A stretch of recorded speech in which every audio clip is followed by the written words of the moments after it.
So who called this meeting? Oh, I think I did. Yeah, because it wasn't me this time. Oh, So what the fuck are we doing? I don't know. Oh, hang on. What? Oh, okay. Well, my phone just notified me that it's time. You guys know what time it is? What? No. I've been Well- waiting for this.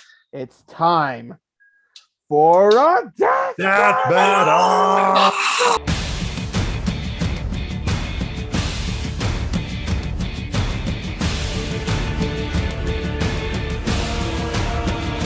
Wow, that I'm was killing very Nate cringe. first. All right. Oh, goddammit, Trey. Hello, YouTube. I am the King Dragoneel. Welcome to our second video. Man, I am quite shocked that we have over 80 views for the first part of Anime Tsunderes. That is hilarious. I am legit curious how part 2 will come out because Oh yeah, because it's gonna be rage filled, but who knows? Oh yeah. But right now, we're gonna do something interesting. We all know Screw Attack, right? Or now they're called Well- Death Battle. You know how they have this web series called Death Battle where they pit two characters from different series, you know, comics, manga, video games, TV, whatever. XYZ. Exactly, and they battle. Recently, their past few fights have been very miss, a few hits. So I thought, That's subjective. yeah, that's true. But let's have our own list, like what battles we want. So today is top 10 most wanted death battles. All right. Quick, accurate math. I don't know about that. No, I didn't do any math, dude. I did not either. At Okay. least make it accurate. Exactly. All right. So joining me today are my buddies. First off, you know him, you hate him because he loves One Piece and JoJo. Trey. I Sound am like me. Jojo and One Then Piece Mess. we all cringe at his laugh, but he's always entertaining. Nicholas, aka Okay, you EVA. know what? What? he's just throwing shade.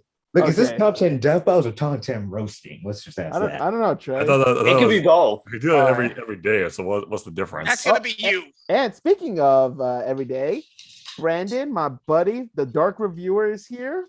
Say hi. How's it going? How's it going, guys? Yep, I'm here from the main channel on a little bit of a hiatus break, but these guys need some help, so I just showed up to help them out with that. Oh, fuck you too, Yeah. then. All right. Then we got the mysterious and very mustached Nikki, The Come man, on. the myth, the the mustache. legend. Yeah, the mustache. That's got to be a We all shirt. got mustaches. And The finally is the arguably second best boy, Nate. Yes. Debatable.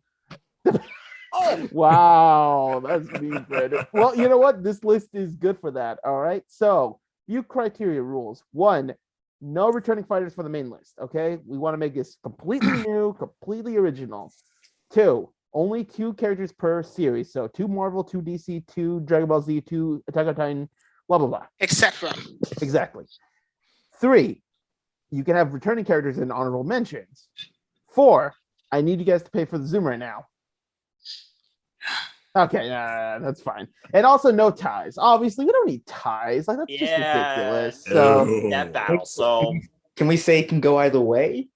Yes, that's- yeah, actually, yeah. That's a when you're- big. There's a big difference. Yeah, so here in this list, we're going to talk about these two characters, why we think they fit together, a bit, you know, a bit of info, and if you guys want, talk about how you'd want the fight to be animated and how it would start, you know, and if you want, say who you think you'd win, you know, because no, this is mostly just for fun. We're just doing this because we want to. Maybe if Death Battle, you know, is watching this, they can get some ideas. So, starting off this list, it's got to be Brandon. He's the one that started the YouTube trend, so he's gonna go first. Alrighty then. All right. Second, his list has always been there. He's been hyped for it. Nicholas Leonard, you're gonna go second. Third, Nate, you showed up second to last, so you're gonna go third. Ayo, got the bronze. Nikki, you're four. Is that okay? Trey, I suppose you'll get fifth place, Trey, but that's fine. So you're number five, and I'll go last because you know best for last. All right. All right, so let the death battle roll, boys. Number 10. All right, so number 10s for me. Yeah, this, as we know, this list was definitely quite a difficult one to think about and try. Yeah, because we have so many ideas. I had the most challenge with it. These two isekai characters are they are familiar, they are similar, but Wait a minute. honestly, it would actually be kind of cool to see these two bony boys duke it out like that. Son of a bitch. Yeah, one of them is Ainzul Gao from Overlord, and Ark from Skeleton Knight in Another World. Already? Yes. Yeah, Yeah. I would love that. absolutely. Because yes, as everyone knows, I love Overlord. You and me both, Brandon, and Nikki as well. We're the It's such a Overlord good Trinity. thing, but what we have with Ark as well, that Ark is like another similar thing in Ainz's personality, but it's actually a little bit different. Ark is now, yes, he is technically overpowered, but the difference between these two is that Ainz is OP from the get-go, and he doesn't really need to change anything about that. Ark is he's actually wanting to learn more. Like he even says it in both the manga and the anime. Shouts out to watch the anime, guys. It's fucking hilarious. And he actually says that overpowered skills can only take you so far. So he's actually wanting to learn more of it. But it's also just the fact that, yes, I chose this too because, yeah, they are two skeletons. That's it's a given. I mean, like, that'd be kind of funny as hell. So I think the difference is like one is an evil overlord and the other one is like literally a heroic knight. Literally, and that's basically what's good about that. They both have similar like traits and weaknesses in a way. I mean, they're both kind of susceptible to fire and holy magic, but in a way in how this would be done, I had to give it to Ainz because he's already overpowered, and plus he's thinking 2 steps ahead of his opponents no matter what he has, and he just has these skills to nullify any type of damage he takes, which again adds his OP character. So granted though, it's low enough because of the fact that I love these two characters and I love these two series. To me, I think this would be a good way to test out, see who's a better skeleton, who's a better bony boy we can root for. So You stop saying bony boy. Never.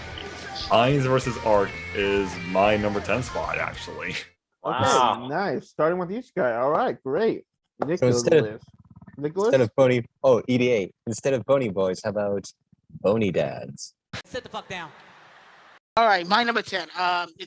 Here's why it's number 10. I only really know one character, so that's why it's this low. But when I read about it, I was like, okay, this makes a hell of a lot of sense. It is Alice Little versus Raz Aquato from Psychonauts. Oh, Wait, Alice from what game? Or what series? The American McGee Alice. Okay. a more Basi- fucked up version of Alice in Wonderland. Yeah, the one that's actually I don't know about fucked up, but it's actually more true to form. Yeah. It's actually closer to the original book. Alice in Wonderland was the Tim Burton version. So this is Yeah. a style of death battle, This is a what? horror style. Yes. No. Good This is job. actually more of a psychological one because both these characters can actually enter other people's minds. Ooh. Okay. Oh yeah, that is true. Yes. Yes. Now, obviously, Alice is based on Alice in Wonderland, but give her black hair and a really angry disposition. Mhm. Because her life messed up. And she's the one I'm actually more familiar with because I've played both her games. I've seen the 2 shorts. I was briefly donating for Alice Asylum, which I'm hoping is going to come out soon. I'm sure it's gonna come out soon. All right. But I mean, you could have a lot of fun with this. It could be, I'm guessing it would be 3D since they both have 3D models. Well, and I mean, Atlas going up against Raz. Raz, from what I understand, it has more generic abilities of entering the dreams, but Alice has some bizarre powers and weapons. I mean, first of all, her main weapon is a kitchen knife. Yeah. I mean, those things are already deadly enough, so. Yeah, but but if we're putting both games together for her, she's got. I'm pretty sure she has more weapons than Raz, and more powers, more varied abilities, and I just think it would be a really interesting thing. I wonder what would happen if one character killed the other inside somebody else's head. What kind of damage would that third party take? Yeah, but like I said, it's this low because I only know Alice really well, but that's my number 10. Okay, nice. Nice. Interesting. All right, so we already got an Isekai battle and we got a psychological battle. That's interesting. All right. Yeah, we Nate. already have an anime and a video game battle. Nice. That's true. All right. Nate, why don't you go? Okay, well, I had to admit, this was probably one of the toughest lists I had to make. Oh, no kidding. We had to help you. Yeah, because, like, it's not the fact that I don't have that much ideas. There's a lot of them. It's just, I don't know which one I want to go for. So, for this one, we mentioned one isekai, so I'm going to go with, like, another trend. We mentioned, like, the whole skeleton thing, but what about in terms of, like, RPG style? RP, What the what? fuck? Naofumi Iwatani versus Maple from Bofuri. The fuck? The shield hero versus the OP shield monster. Wow. Explain how this would even work out, because isn't one just a video game character? No, both of them, yeah, in a way. Let Nate explain. Anyway, what I made me go for this death battle is actually pretty simple. Like, both of them are very good shield wielders, because shields are very underrated in terms of RPGs. And they can be quite effective.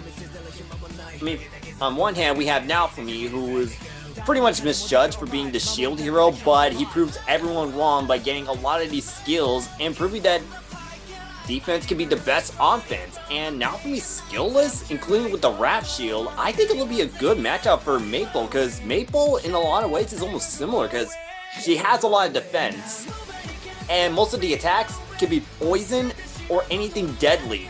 It's almost like Naofumi's Rage Shield mode, which is actually quite interesting. With a downfall.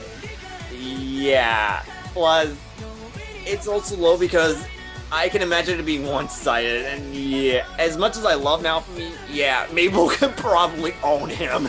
Mabel puts everything into defense and has so many secret skills the admins don't know about. Of course she fucking wins.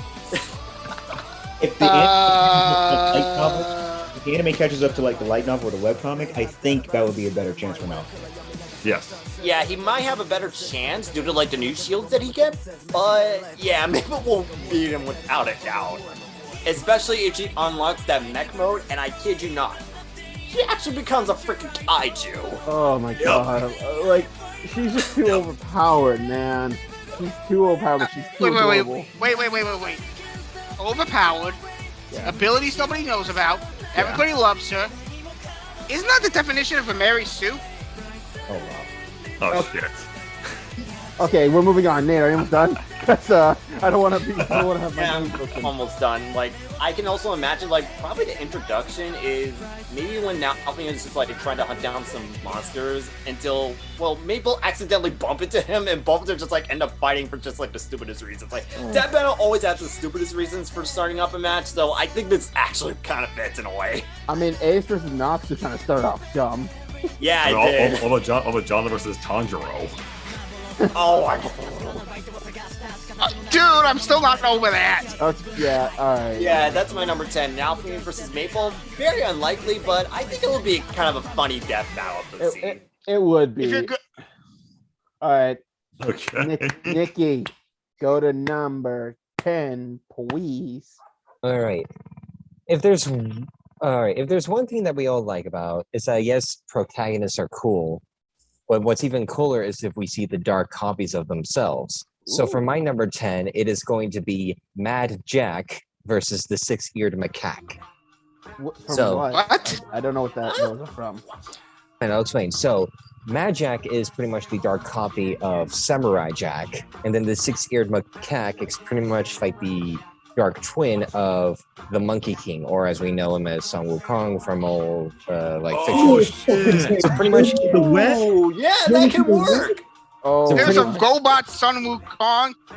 Honestly, I'm not surprised. but- No, so pretty much there isn't a robot. So pretty much it's this slow because the reason it's this slow is because because we don't really get to see like dark copies of where the protagonists fight against each other, and also two, one of these characters is actually a more of a Chinese mythology, and Death Battle doesn't really do characters that are based on mythology, so that's why it's this low. So pretty much as it's assumed, both of these characters are pretty much the dark alternatives of the main characters that we know. So basically, they would have like not just the same appearance, but they also have like similar skill sets as the characters, with some of their own, just to get the slight advantage. So starting off, we're going to go with Mad Jack. Mad Jack is originally, he was pretty much the dark copy of Samurai Jack made from Aku's magic. And the only purpose that he was created was so that he can pretty much kill Samurai Jack, because no one else can beat Samurai Jack other than himself. And during the episode where we see them pretty much fight against each other, they're both on equal footing.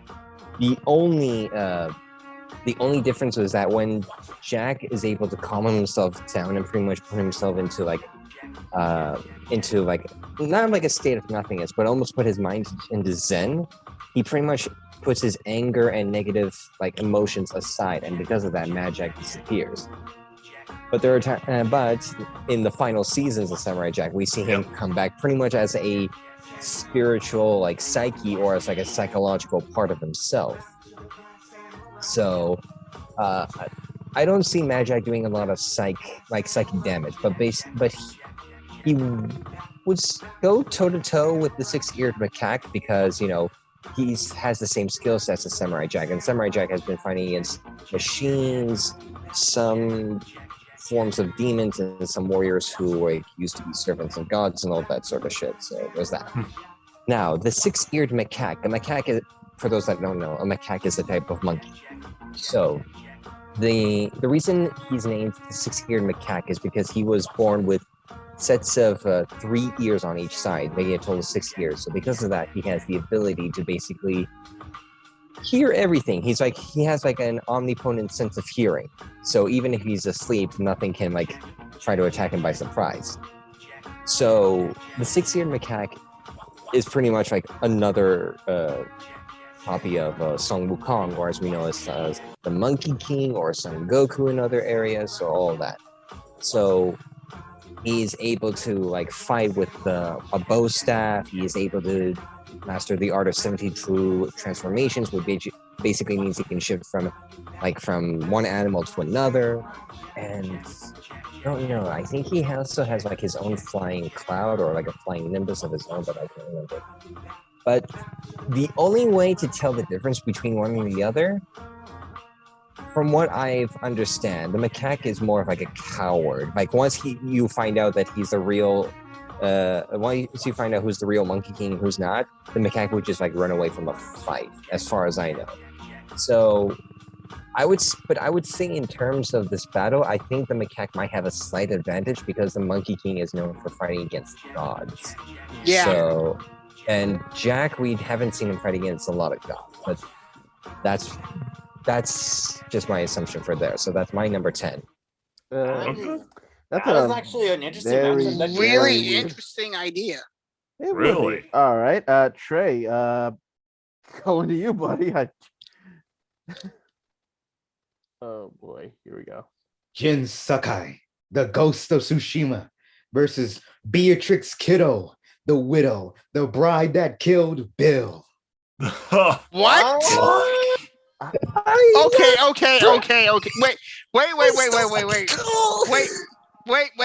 Wait. Ghost of Tsushima versus Kill Bill? Yes. That's Explain, because I'm not seeing a whole lot of connection other than the sword. All right. Okay, for reference sake for the audience, I already told you guys this, but I'm ranking these lists based on the strength of the combatants. So my number 10 list has combatants that I think are the weakest, and my number 1 are the ones I think are the strongest overall. Moving on from that, the correlation between Jin Sakai and the bride, or Beatrix, and the overall themes of Ghost of Tsushima and Kill Bill is revenge. That are both of their core themes at its heart. Oh, Jin Sakai wanted to take revenge on the Mongols invading his home of Tsushima, while Beatrix is taking revenge on her former comrades and Bill, who massacred all of her friends, her husband, and took away her daughter and made her think that her daughter was dead. Pretty much took away a potential future she could have had. And besides the fact that they're both very skilled swordsmen, they both also have a theme where they more or less have to shed away their past, in a sense.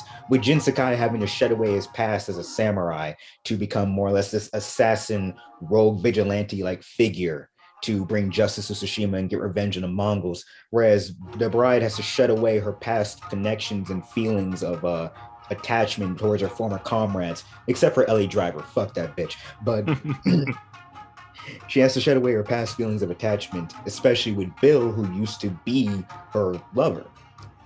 And there's also the correlating theme of how revenge, it's not a matter of whether or not revenge is morally right or wrong, but rather how it affects you as a person. With the bride, her revenge grants her, her daughter back, but at the cost of killing all of her former comrades.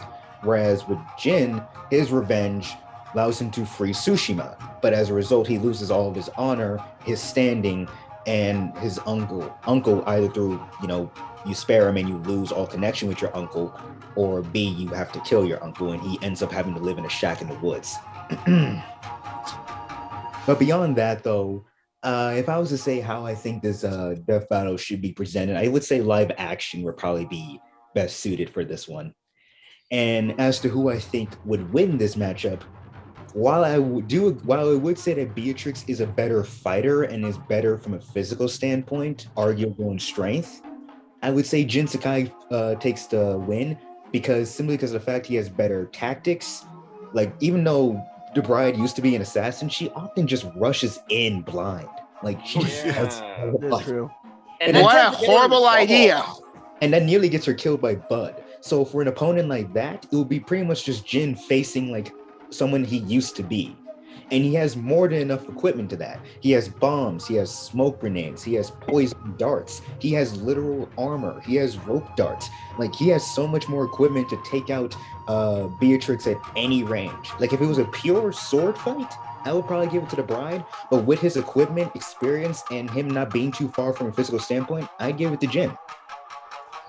Okay, Wow, that that was that was unexpected. Really like, unexpected. Yeah, trust me, his list, the rest of it is just very what the fuck. So, all right. Don't make Interesting number 10s. So but- far, Exactly. So I'm gonna wrap it up. Let's go to space. All right. We all like Space. space, we like sci-fi. But you know what I also like? Hunters. And these no two- fucking and way. these I- two are iconic hunters of both film and video games. The Arbiter from Halo versus the Predator. Okay, I had a What? completely different thing in mind. What did you think? Oh, Genius is Spike. I'm not saying shit. Anyways, Predator wins this, dude. no, he That's does not. right. I'm That gonna could work. explain, okay? All right. It was very hard. Originally, I was gonna put Winston from Overwatch versus Gorilla Grodd from DC here, but then I thought, shit, I really do want Arbiter versus Predator. I mean, think about it. They're both alien warriors from planets that train you at birth. They both have a variety of weapons, and they both murder humans. So it's a really interesting match. I mean, the Arbiter, he was part of the Covenant. He was their strongest warrior. And when they betrayed him, he decided, you know what? These guys, they're not good at ruling the galaxy, so I'll work with the humans for now. And we see his dynamic with Master Chief and all the equipment he gets during his travel. I mean, he got rockets, assault rifles, grenades, not to mention all the Covenant gear, energy sword, barriers, plasma grenade, like all that, like he's gained. Plus, he has gone toe-to-toe with Master Chief, who is basically Captain America as a space super soldier. So that's interesting. And plus, he's the one that overthrew the High Prophet. So, he's impressive, And plus, god damn it, his voice. His voice is freaking manly.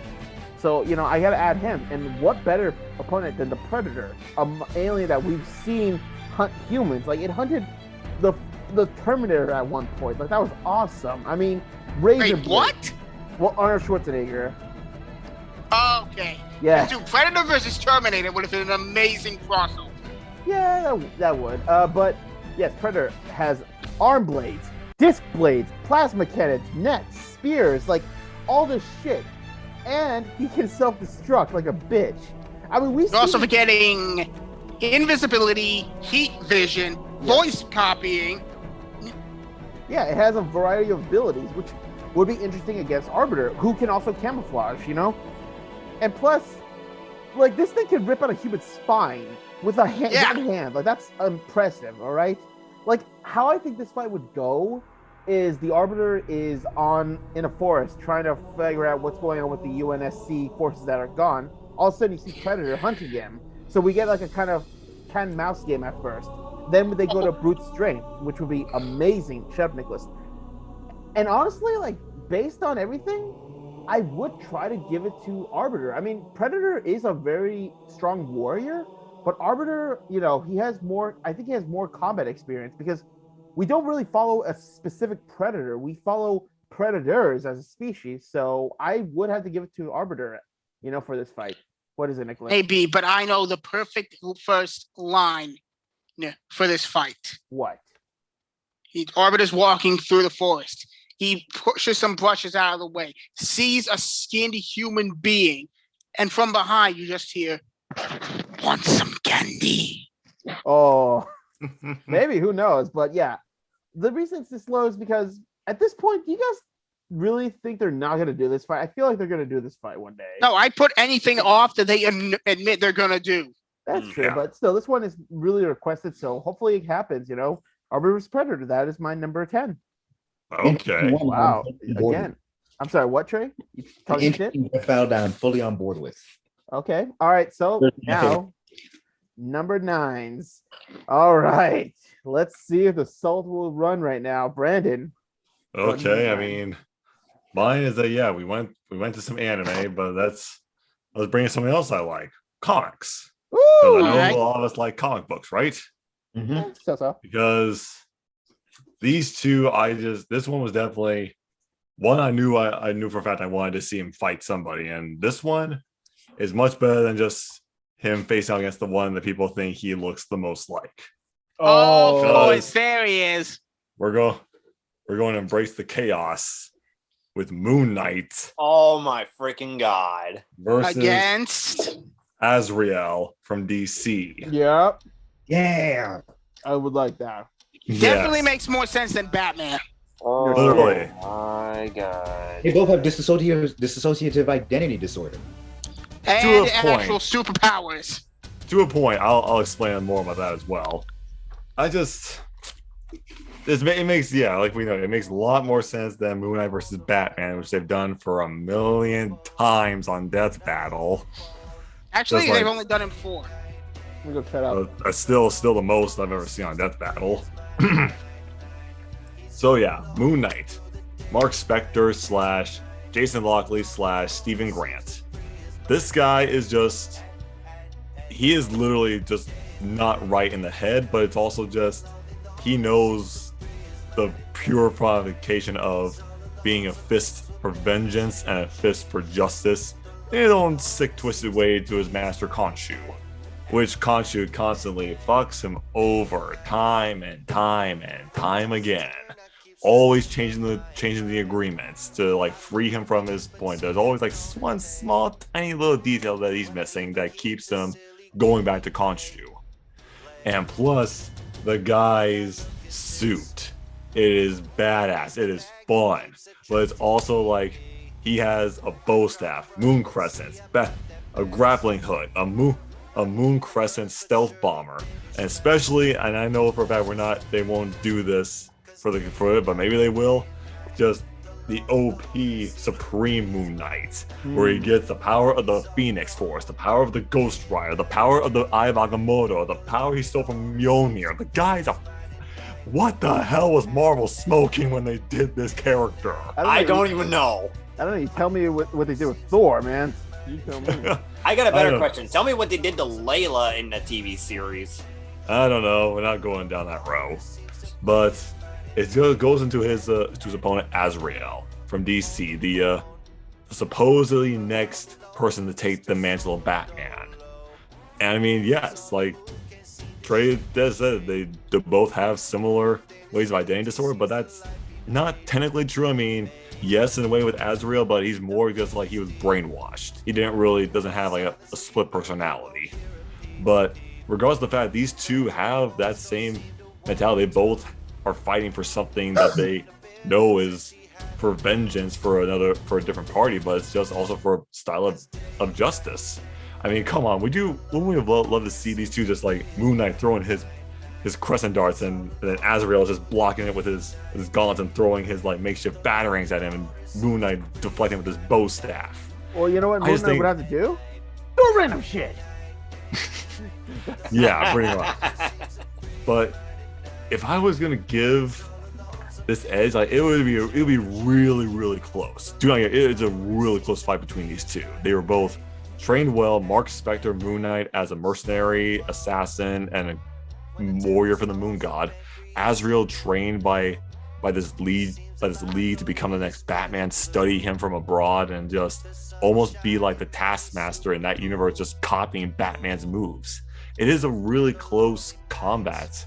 There is the We're move doing, like consider to factor in as well. Yes, but if anything else, it's like I would have to, as much as I love this character, I have to give it to Azrael, to be honest, because he has more time, more efficiency. He's been trained to copy the world's greatest detective, and because Batman has mastered 7 different martial arts styles. Moon Knight would definitely, it'd be really, really close. They would both have an edge to try and match each other, but Azrael has the experience, the overall tenacity, and just the capability to not freak out and go to a different personality like Moon Knight does. So that's why it's low enough, because I would love to see this, but I just don't know if they are thinking about this. I mean, we kind of wanted to. So Azrael versus Moon Knight is my number 9. Okay, I like it. I like it. Want to know the crazy thing? I have it higher. Ooh. Yeah. Oh, Oh, well, that's fine. All right, Nicholas, go to your number 9, please. all right. Now we're getting into an anime for me, Oh, Yay. Soon. and this is going to be one of those when you're like, when you first hear it, you're like, wait, what? But then when you think about it, it makes total sense. All right. Tatsumi versus Sieg. Oh, Atomic God Kill versus Fate Apocrypha. Yes. That makes Yes. sense. yes. yeah, that can work. Makes more sense than Issei versus Tatsumi. That's for damn sure. Yeah, easily. Easily. Issei wins the one. Yeah, he does win that. So go ahead. All right, now here's what connects them. They're both naive humans who don't know the truth about what their organization, what they're aspiring to be, and they gain powers from things they inherited from other people, and in the end, transform into enormous fuck you dragons. Yes. It's because Tatsumi is just a humble kid from the sticks who goes into the capital looking for a job, only to discover, his employers are fucked up. Yeah. Very, very fucked up. Killed his friends, level fucked up. Mm-hmm. Killed his friends over their hair, fucked up level. And decides, okay, you know what? I'm not working with these guys. I'm going to go with the people who are actually trying to make a difference. Difference by slaughtering everybody like this, but hey, progress is progress. Yes, and along the way, he gains Incursion, armor forged from a literal demon, from a literal danger beast. It is living, it is sentient, at least in the actual source material, and Yes. it actually fuses with him the more he uses it, and the more he overuses it. And I'm like, okay, that's intense. Why was this not in the show? Because they're lazy and didn't bother to catch up with the source material. Yeah, and then we jump across the Sieg. A homunculi created basically as a battery for this psycho. He breaks free stumbles into the middle of a goddamn rail war, gets killed, and gets a legendary hero to bring him back to life with his body fused with his. This is an incredibly interesting thing because they're both, not only are they both kind of the same height, I think they both have the same skill level. They're not exactly top tier swordsmen, but they're still incredibly skilled. So the way I see this, it'd obviously be 2D. It starts with them in human form. They sling swords for a bit before Tatsumi breaks out in Curcio, which would be a hand-drawn transformation. Yes. And blitz Siegs for a bit before Sieg turns into Siegfried. And then the fight gets more and more intense. Obviously, Tatsumi would have an advantage with his invisibility. Mm-hmm. But at some point, Sieg would figure it out, and then turn them into their Super Dragon modes.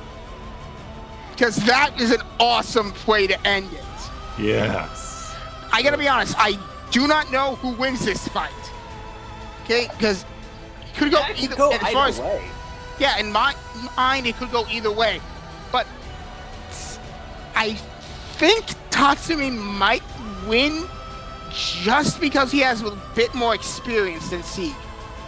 It's not much, but every little bit helps. And And margin can make a big difference. And what, Trey? Curcio is fucking broken as shit. Oh, in Curcio, yeah. Yeah. He is like surviving the freezing temperatures of a tundra to the heat of a volcano. He can it's move fucking in a broken. frozen time stop. He can move in frozen time. How do you adapt to that? Okay, we'll explain that later, but anything else, Douglas? No. All right. I just think this would be a really cool fight. It would be cool, you know? Oh. Okay, but look, I'm gonna be honest, I gotta go with my boy C, you know, because here's the thing. He smashed Ruler. But we don't know that. In my mind they have, all right. But moving on. Alrighty. Nate, please go. Interesting choice. I like it. I know. All right, I mentioned anime. Let's dive into the video game realm for this one. Really? And even though they may be like different races, both of them are very powerful, and both of them have the connection with the main villain. What the fuck? The first opponent, Alucard from Castlevania, versus, I'm sorry if I butchered the name, Zagreus from Hades. Oh my god! Oh, Oh damn. That is brilliant! Zeus should have been the main villain. But technically, there were no villains in that game. Technically, All right. he is. All right. Come on, guys. If you read go. any mythological story ever, All right, we're moving on. Go, Nate. Yeah, two sons or spawns of the main villains of their respected series.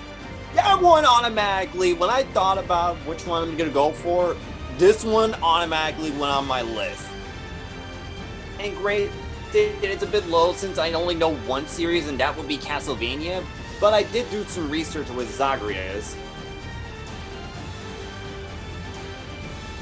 oh my god, he actually froze. Oh damn it! damn I you! knew this was gonna happen. You gotta restart all over again. All right, hang on. Damn you, Nate. Alright, anyway, sorry about that. But yeah, I done my research on Zagreus, and yeah, looking further into it, this will be a really fun death battle. Let's start things off with Alucard, the son of Dracula. In case you can't tell by the name. I know, it's ridiculous, but anyway. Alucard, he first looked up to Dracula, but after Dracula losing his wife and decided to turn on humanity, Alucard kind of sympathized with Dracula a little bit, but he inherited his mother's kindness, so he has no choice but to stop his father. So he has to team up with the Belmonts to help him out. And Alucard, he is definitely one of the most powerful characters in video game history, because he's part human, but he's part vampire. And he gained a lot of that magic power from his father. Like, he could transform into a bat, he could turn himself into mist, He can use different types of magic spells up at his disposal. And yeah, he may have a sword, but he can also use other weapons at his disposal as well. And speaking of versatile weapons, let's look at Zagreus, the son of Hades. He has a fucking gun in mythical Greece. What the I know. hell is going on? I don't know. Yeah, I'll I give mean, that's- Supergiant credit. They're certainly creative. Yep. That's true, but anyways, Zagreus. This guy, he hated his father and decided like to give revenge on like the gods. So what does he do after killing the gods? He gains their abilities and he gains Wait. their powers too. Like you name the weapons, you got it. He has a sight. Hold it. Yes. Zagreus doesn't kill the gods. Well, I think. Oh yeah, like I said, I think you're confusing him with Kratos. That's fair. But anyway, Zagreus, after beating one of the gods, he does inherit their powers. Like, you name the weapons, you got it. He has a scythe, he has a shield, he has a whip, he has gauntlets, and like Nicholas said, he has a freaking gun. Like, easily, like, Zagreus does have the advantage with versatilities with all those weapons at his disposal. And how I think how the death battle would play out, I could definitely see this being in 3D. Yeah, sure, we didn't have Zagreus in 3D model, but I'm sure Death Battle could find a way to make it work. I mean, they did create one for Hulk. Why not this one? Yeah, easily. And what I think how the battle would start out, we see Zagreus in some kind of a cemetery in a way, trying to hunt down more demigods and more evil, corrupted gods. And then he ran into Alucard, thinking that he might be a god. And that's how the two of them will start fighting. That will be a very interesting start, because both of them will start off with their swords, then Zagreus starts to pull out the different weapons, and then Alucard start pulling out the different magics. It's gonna be chaotic, and I love it. So, if I had to give a winner, I would probably might give it to Zagreus, because he does have more training experience and he does have a lot more versatility, even though Alucard is very powerful. It could go either way, but it'll be a fun battle regardless. So yeah, that's my number 9. Alucard versus Zagreus, Sons of What is it, Villains. Nikki? Oh no! I want to have Nate finish it, and then I'll say something. Oh, I about it. just like finished mine. So All right, go- what was it go. you were gonna say? I would have to disagree with you on that. I would say Alucard has a slight advantage because the thing is, All right, but good job, Nate. No. That was a really chaotic fight. All right, But Nikki, it could work. it could work. All right, Nikki, Mhm. go to your number 10 all right. or number 9. So a question for all of you guys: What? when you think of the word Chinese martial arts, what's the first style that comes into your head?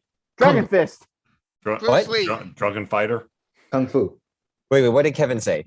I said Dragon Fist. Okay, what did Brendan say? Drunken fist fight. Okay, Trey, Kung Fu. Nate. I don't remember the name of it, but I know it applies palms and like pressure points if I remember, like Okay. Mantis style. Okay, Nate, Nikki, stop teasing. Tell us number 9. Right, and then so sorry, and just making sure. And Nicholas, what did you say? Or EDA? I said Bruce Lee. Okay, so Brandon seems to be in sync because number 9 is my Drunken Masters Battle Royale. But who would it Drunken include? Masters. You gotta be specific, Nate. Nikki. The reason it's this low is because we don't really get a lot of battle royales, and I definitely want to see more of that because it's kind of fun and chaotic in its own way. Okay, but who's in it? Yeah, exactly. Without, give me just a moment.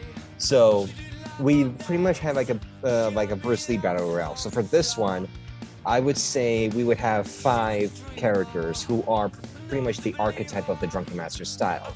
So in this order, we would have. I do apologize if I butcher the name. Where did they go? I just had that. There they are. Okay, so we would have Shun Di from Virtua Fighters, Chin Gansei or Gansai from I forgot the name. Well, Chin Gansai, Boraicho, Lei Wulong, and Brad Wong. These are 5 characters that Huh. Well, you're gonna have to The tell 5 me where they're characters. from besides Boraicho, because I can't write we. that. Boraicho's All from right. Mortal Kombat. Lei Wulong's from Tekken. Brad Wong is from Dead or Alive. Jin Gansai, I forgot Well, what we'll he. just focus on later. Oh. Just go right now because we don't want to spend too much time on Mhm. Battle Royale. So basically, these characters are based off of like either Jackie Chan or Beggar So, who we know are the practitioners of Drunken Fist or use that. So basically, we would just see a lot of stumbling and deceit because that's what Drunken Fist is. You don't have to be actually drunk. You just want to look vulnerable and trick your opponent by surprise. So that's what we would be seeing. So we would see a lot of stumblings and people fighting to the death. I would say Boraicho would be the first to go because yes, he's a drunken master, but technically he does farts and barfs, so that doesn't help a lot. Well, to be fair, he has the dragon's breath. Yeah, but he's also like he's literally drunk every now and then when he's fighting. Fair point. Yeah. But I would say the ones who would most likely win would either be Lei Wulong or Brad Wong, because Brad Wong, he's able to pretty much fight in any position. Like whether he's on the ground or facing his back or he's just like laying down, he would like grapple or like find a way to roll up and attack. While Lei Wulong, he not only just uses Drunken Fist, but he also uses various types of animal kung fu, which is, like I said, Lei Wulong is pretty much like a copy of Jackie Chan, who we know has been using Drunken Fist or using Dragon Tiger Crane and is able to do a lot of acrobatic stunts. So those two might have the advantage because of their versatility.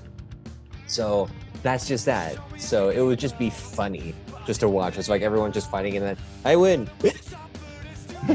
Okay, okay. You know what? I would like that. That would be an interesting That fight. would be fun. That would be a fun one. Nice. Good job, Nikki. Drunk Royale. Yeah, sorry for trying to rush you, Nikki, but like, dang, that would be really fun. Oh yeah, no. Like I try to make this quick. All right, Trey, disappoint us with your number 9.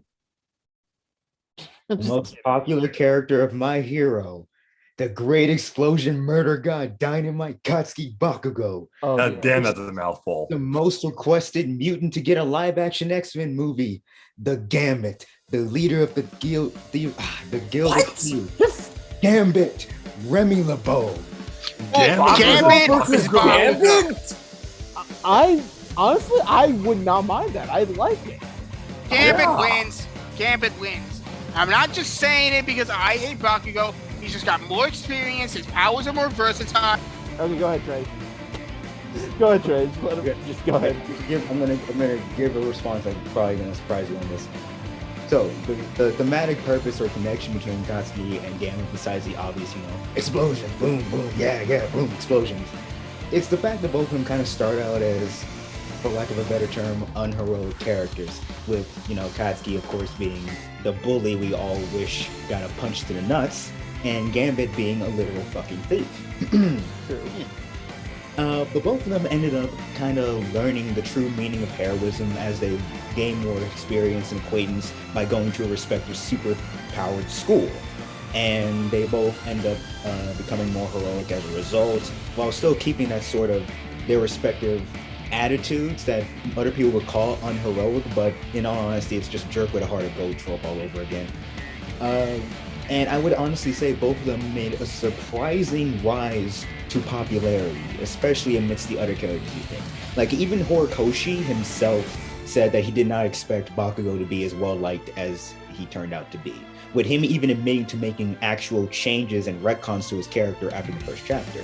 And Gambit, like let's be real, amongst characters like Cyclops, Wolverine, Charles Xavier, Magneto, who would have expected him, of all people, to become one of the mutants to be so demanded for in more media? Like, seriously, who honestly expected him? Well, I mean, Gambit has that charisma, so. Yes. Well, EDA obviously can predict the future, so yeah. Now, in regards to the battle itself, EDA, you're not wrong. Gambit can win this. But so can Bakugo. Let me explain why. I feel like it can go either way depending on how the fight plays out.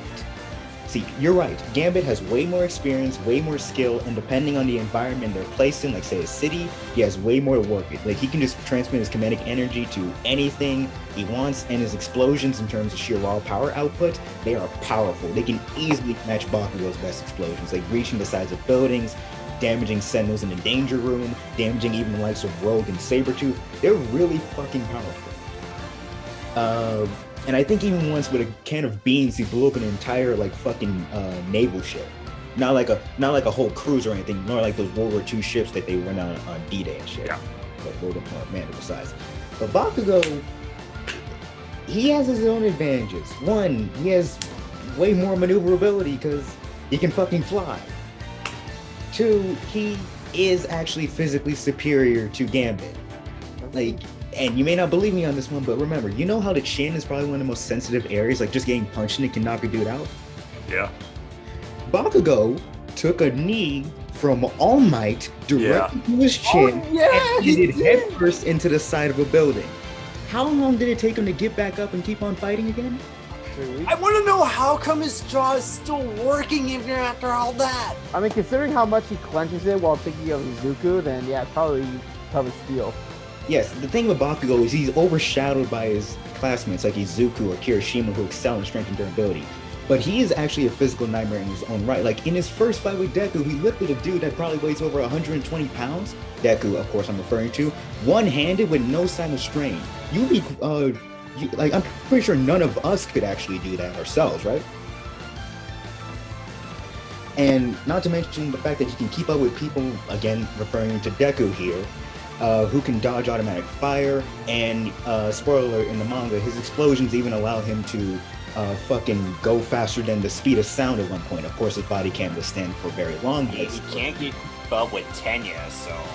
Yes, and like, in terms of withstanding explosions, he was, in the third movie, he withstood a point-blank dual howitzer impact.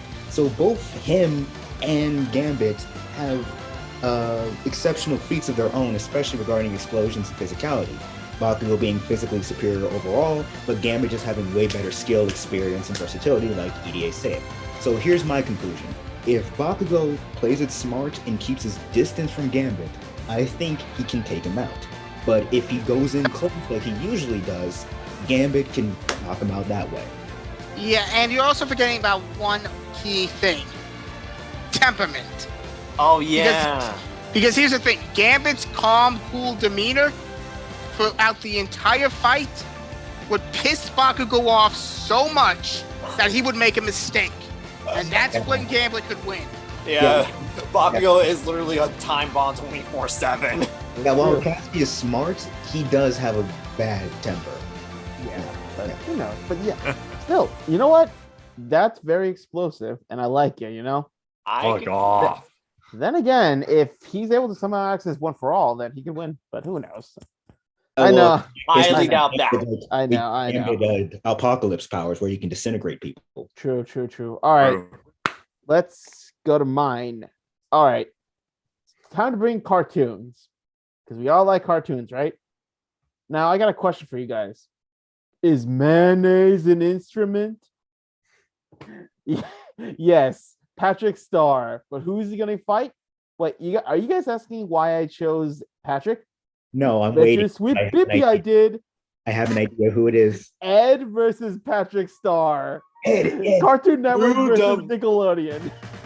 Dumbasses with unbelievable strength. And Hearts of fucking Gold. Trey, thank you for dancing because I know someone named EDA is pissed at me. But hear me explain. These two made me laugh as a child. They still make me laugh. Well, old Patrick, new Patrick is kind of a dick, but we'll ignore that. I just want a funny battle, okay? I just want a fun, dumb battle.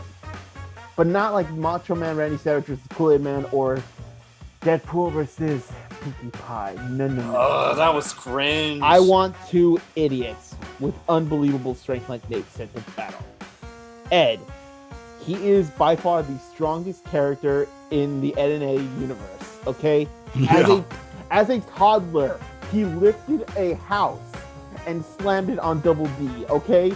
By by that calculation, that has to be over 100 tons, and he lifted it no problem.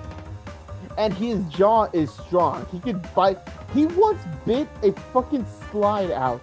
He tore a sheet of metal out of a playground and made braces. Okay, come on. You cannot say he's not strong. Yeah, no kidding. Two force. Exactly.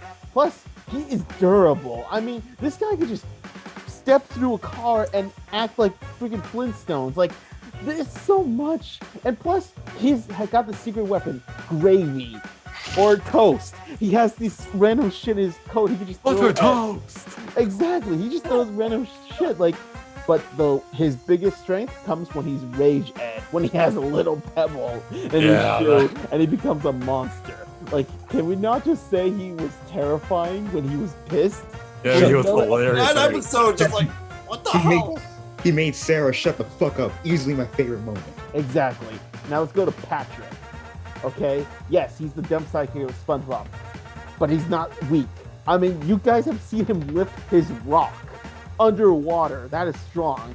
He has ripped Heartman in half. Okay? Easily his strongest feat. The best example of the first part of one of the early episodes when he's sleeping over with SpongeBob. No, Patrick. Yeah, like the easily strong. Plus, in the games, he has other powers. His Grand Slam, his cartwheel move. Like he has so many attacks that he could beat with, Ed. And if he changes his brain with another rock, he becomes Smart Ed. Like Brain and Brawn, he's Professor Hulk. That's awesome. How I think this fight would go down? Ed actually gets launched into the water thanks to one of Double D's inventions. Patrick's trying to eat a Krabby Patty. He lands and falls. He's like, "You made me drop my patty." Patty? Do you want What's buttered a patty? toast? You want buttered toast? Like that's how I think the fight would go. Just them just wailing each other, going the surface. Though honestly, I would have to give the overall win to Ed. Okay, if he takes the fight to shore, he wins because Patrick can't handle the shore. I know this is dumb, guys. I know, but I don't care. This would be a funny death battle. That's my number 9. I mean, if I had an alpha me, I got a little something to that. I mean, like technically, Patrick, SpongeBob, Mr. Krabs, Squidward definitely went on dry land at one episode for some fucking with the reason. snake. They were episode. puppets. That was funny. Yeah, but that was old SpongeBob. New SpongeBob has to be politically correct, so now they have to suffocate. But yeah, let's go to SpongeBob episodes. All right. Yeah. Man, this number 9 is it was weird. But hopefully number 8 it spices things up. So Brandon? I highly doubt that. Okay, so villains. Yes. Villains are always on the rise as we know of. Yes. But these two anime villains, to me, I think have had a massive ego because they think they were the most powerful. B, have fucked with the main characters more times than not. Mm-hmm. C, just don't know when to fucking quit. Mm-hmm. And D, they actually, when they came back, they actually grown in their power. Okay. So we're going with my favorite Dragon Ball Z villain, Frieza, versus Lord Boros from One Punch Man. Oh shit. Brandon, you knew the result when you made this. I know. I'm curious. Just go, please. I mean, yes. Trey may spoil, but someone not spoil this, so good on you, man. So, Frieza, yes, we know. Frieza is the monster, the alien tyrant, basically the most evil person you could think of in Dragon Ball. When basically with one flick of his finger, with a little minus percent of his power, he destroyed an entire planet. And that's like already in his first form, he's like a power level of 530,000. Power levels are bullshit, but Yeah. Power levels are bullshit. And like his second form goes to 1 million. Like, okay. Third form goes to 1.2 million. Final form. Basically he almost reaches the billion mark. And I'm just like, as soon as he went golden Frieza, he was able to compete with gods. that is a feat on its own. But of course, as Lord Boros also has an enormous amount of power when we first see him. Gets him is like so full of himself, like Frieza with his ego. But of course, when Saitama comes around, gives him actually a fight that he can fight at. But it doesn't really last that much longer.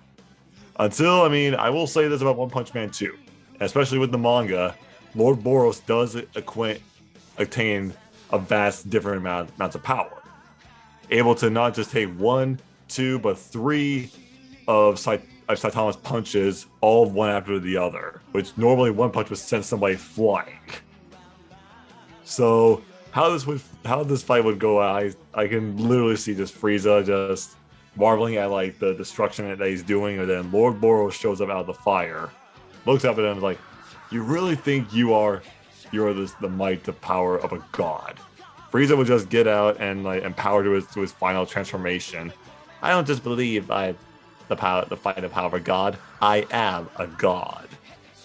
And I just see these two just duking it out, then pushing themselves to the limits to get Boros, Alpha, and Golden Frieza. That would be an awesome, just world-shattering fight. But I had to give the edge easily enough to Frieza. Easily. I mean, come on, like I said, the guy obliterates a planet with just a little flick of his finger. It's not that freaking hard of a fight, but it would be freaking entertaining because these two can they can just trash talk each other. They're the Conor McGregors of their own series. They just love the smack talk, and they both can take. They can both take heavy amounts of punishment. I mean, Frieza took basically a full knockout from both Jiren and Toppo, and he was still on his feet. And Broly too. Literally. One thing I actually praise Boros for, though, is he has a pretty impressive healing factor, being able to heal from being completely obliterated into nothing but blood. Hugely. But that's basically my number 8 is 2 villains I know like it's hard enough to try and figure out which one could fight any other villains we know of, but these two just kind of make sense, but still have to give it up to these two at number 8. Nice. Okay. Raise your hand if you want to see like a podcast starring Frieza and Boros. Oh yeah, That would be hilarious. They should chug each other. That'd be awesome. But Awesome. now, Nicholas, stop drawing. It's your turn. Nicholas. Sorry, am I off mute? No. Oh. Wow. Ouch. Wow, what a punk. All right, fine. Go ahead, Nikki. Okay, for reals. Come on, Nicholas. I'm sorry. All right, it's our first female fight for me. Ooh. Okay. I've got 3 of them. Okay. Oh, actually, no, wait, my bad, 4. Oh, okay, better. This one, comic book versus video game. Yes. And it's really interesting. It's very simple. X-23 versus Melina. Yes. No. That can work. Yes. I wanna see the beast get destroyed. I'm sorry, Brandon. Go Ow. ahead, dude. Allow me to explain what connects them. They're both genetically engineered psycho killers who are known for using clawed weapons with 3 prongs. Essentially, if we're counting, X-23 has that foot spike. Yeah. Eventually, they take up their creator's mantle, their their source material's mantle, and they're just fucking insane sometimes. And they're both confirmed to be bisexual. Representation. That doesn't matter to me in this fight, Trey. Okay, Boomstick. It's hot though. About as hot as Devora and Melina kissing. Oh God, don't remind me. Oh, yeah. All right, now X-23, clone of Wolverine. And we all know how insane his bullshit healing factor is. Yes. And she inherited that. As well as, weirdly, 2 adamantine spikes on her wrists and 1 on her foot. But the interesting thing is, There's no more adamantium anywhere on her body. It's just that has the adamantium. So it's not. So you can't look at this fight and just automatically say, well, X-23 is going to win because Mileena can't kill her. No, she can't kill her. It's just a question of can she do it before she tires herself out. Because X-23 has a healing factor that I think at the very least better. matches. It's somewhat better than Wolverine because she doesn't have adamantium. She's not as Yeah. durable, but she can heal from worse shit. Yeah, okay, that makes sense. Yeah, and Mileena, psycho clone of Kitana mixed with Tarkatan DNA. Yeah, trained as Shao Kahn's heir apparent / replacement assassin when Kitana turns good. Mhm. So she also has a magic, so she can teleport, turn into a spiked ball for some reason, throw her size and have them return like boomerangs. Weird stuff for Mortal Kombat. Not surprising. Yeah, that's true. Now, I see this in 3D because I think that's the only way we're going to truly capture the sheer amount of bloodshed in this fight. And X-23 has a 3D model in Marvel vs. Capcom, so it works. If Exactly. Wolverine and Raiden could get a 3D battle, this can work too. I see. Oh, I'm not going to say it's going to be the same setup as Black Canary vs. Sindel. Here's how I see it. X-23 is on a mission investigating a series of murders in the city. She comes across a body with Mileena still eating it. Oh god. And then the fight starts with with Laura thinking Melina's another clone of her. Oh. Now, each has their advantages.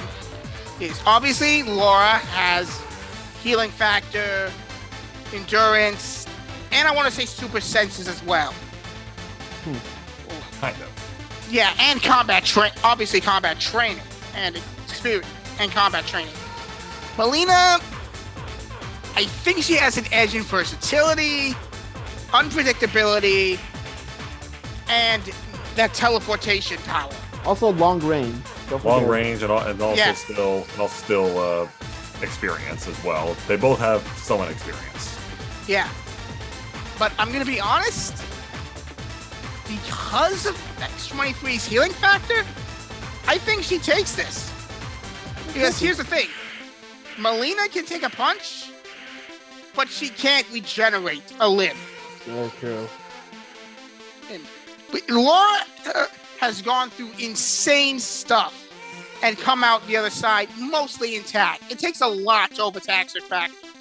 True. The only edge I think Mileena can take to nullify that is like using Shinnok's amulet, but even that has backfire. Yeah. Oh yeah, that's more than likely to kill her than it is Yeah. Laura. But yeah, that's my number 8. Okay. I like it. It's very brutal. I like it. All right. Now the only question is, does it shed more blood than Sable Wolf vs. John Talbot? I don't know, but go ahead, Yeah. Nate. We'll find They have out. jiggle Yeah. physics.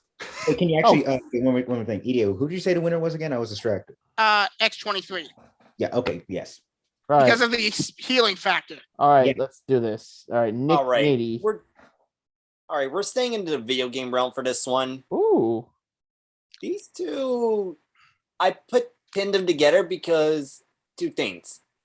Not only they're psychotic as hell, but they're also intelligent at the same time, which What is the actually a fuck? pretty frightening concept. What the fuck? Hazama from the Blaze Blue series. Oh fuck no. And this may be a bit of a weird choice, but it can also work a bit. Akechi from Persona 5. Oh fuck no.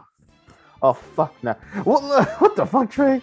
Okay, wait, Trey, I'm surprised you supported that, even though you don't like Akechi. I like Persona, and even though I don't like Akechi as a character, I respect the hell out of his strength. I love how he's a Joker, a wild card too. Okay. Yes. Go ahead, Nate. Because, yeah, both Hazama and Akechi, both of them are psychotic. But at the same time, they also have that charisma that can also, like, you can either hate them, you can either like them, or both. First off is Hazama. Man, one of the captains of the Librarium, the main villain of the Blaze Blue series, and the one who screwed over Ragna's life. Honestly, like, even though Hazuma's a lanky guy, he is surprisingly strong, able to kick not only Makoto, but he's even able to overpower Ragna, Jin, and Noelle and other characters too that are just as powerful. But what I think also plays a factor is his ability, the Ouroboros. Those things, he could do whatever he wants with it. He could use it for maneuverability, he could use it to grapple people, he could use it for physical attacks, he could use it for anything. And to top it all off, Azuma can also use Ragna's ability of unleashing the Blaze Blue, which gives him a shield that you can pass through, but at the cost of your own health being drained. Though it does make Hazuma a little more crazy. And then we get to Akechi's side. When we first saw him as Robin Hood, it actually shows he's quite versatile, using light, using dark, even using like mega low damage, which is like pretty much a nuke, and using physical damage as well. And of course, Akechi does have his sword and his gun, which he can use. But then we remember that Akechi is a wild card. And when he goes to Black Mask form, he uses dark powers, fire power, same explosions, physical damage, and to top it all off, he can make himself go psychotic, making himself stronger and faster at the cost of defense. And yeah, this is also a bit low since you can also see it like one-sided. Easily Hazuma can beat him if Hazuma can take him out of the metaverse, because Akechi can't really use those powers unless he's in the metaverse. But man, I can still see both of these opponents work out very well. Like, I can imagine like Akechi try to hunt down his next prey, only for Hazuma to interfere and just want to find out more about the metaverse. And then it just led to both of them just like clashing out, like both of them starting out using their weapons, with Hazuma using his butterfly knives and using like the knives that are hidden in his shoes. But then Akechi pulls out the personas, then Hazuma starts to get serious. Oh man, I can see both of them going psychotic for this one. And yeah, I can see this being a 2D battle. After all, we got some Persona sprites, and we actually got some Blaze Blue sprites as well. So that can work. Yeah, again, Hazuma definitely has the advantage, considering he's a lot smarter than you think. And he may have the advantage in maneuverability, and only if Hazuma can take Akechi out of that metaverse. If he can pull that off. So yeah, that's my number 8. Hazuma and Akechi, they're both smart, but damn, they are messed up in the head. All right, for this next battle, it's definitely just for laughs, and I mean, it's been seen on screen, so why not see it as a battle? Number 8, the two feathered friends we know, Daffy Duck versus Donald Duck. Yeah. Yes. You're despicable. I don't really understand what this duck is saying. don't really know who's gonna be winning, but I just want to see it, and it's just funny. We just see them just insulting each other, and then just like do the like mash into each other in that cloudy like combat, like whacking each other, making sound effects. That's just for fun. But in terms of stats, I'll say what they both have in similarity is that like they're both in a way, they're both sneaky, and they do have a bit of a temper. But I would say Donald Duck has a more is more aggressive than Daffy Duck. Yeah. Oh yeah, I mean like that. I mean Donald had there was like a old Disney movie that they were like the Beanstalk, and like Donald Duck is going crazy. Oh my god, he even tried to murder a cow just for food. Yeah, I would say that maybe I think Donald's like rage would give him a slight advantage, because once he goes crazy, he's able to like not destroy everything, but he's able to leave a huge mess after his barrage. But I would say that Daffy Duck may be able to counter some of them with some of his tricks or deceits if Donald falls for them. If not, then Daffy Duck may have to basically one up his games a bit. So yeah, it would be just them like punching after punching after punching after punching with all their tricks and such. So this is just for laughs. I have nothing else for this for that number 8, so that's just it. Happy, he's got to at least say this line that he said in Roger Rabbit. This means war. The last time I worked with some of the speech impediments. Like, Oh yeah. no, like Oh, maybe they would say that line. Daffy, I would say like maybe Don Black would like backhand Daffy, moves his bill backwards, and because of that, he would adjust his bill, and he says, "You're despicable," and Oh, then the yeah. fight starts. Exactly. Yeah. This is good that we had 2 dumb fights. Thank you, Nikki. Thank you. All right, go ahead, Trey. All right. The black-haired, silver-eyed huntress, wielder of crescent No. rose, Ruby Rose from Ruby, versus the red-eyed wielder of the Murasame, the assassin of Night Raid. Akame from Akame got killed. What? What the hell was that? This is what confused me, Nicholas, and Brandon. Trey better have a good explanation because I am kind very of see close to you. Shinwa as a better opponent. Brandon, you okay? No, Brandon. I'm just like, he's done. it doesn't make sense. Exactly. Oh, you is it know, 'cause they're you know red? who has, like Trey. You know, like you said with my injury, you know the winner of yours. Like you know it when you make it. You know it. Actually, it's closer. It's closer than you think. But No, it's not. Let's just let him explain before I kick him out of this meeting, okay? Okay, look. Besides their obvious similarities in color scheme, of course, there is a thematic purpose actually to this. It's not a fact of what they have in common, but how they kind of contradict each other or contrast with each other despite carrying some of the same topics and themes. Both of them carry heavy themes of family. They just have very opposite directions about it. With Ruby being raised in a relatively normal life and family, of course, not having a dead mother is kind of tragic, and nearly being killed as a baby is kind of sucky. But overall, she was raised relatively well, was a prodigy for her age, and over the course of the series, as she's exposed to more and more dark shit about the world of remnants, she still maintains a moral compass and creates a newfound family with her team, her friends at Beacon, Uncle Crow, all of that shit. It's about remaining a hero and standing firm in the face of darkness. Akame, her life fucking sucked.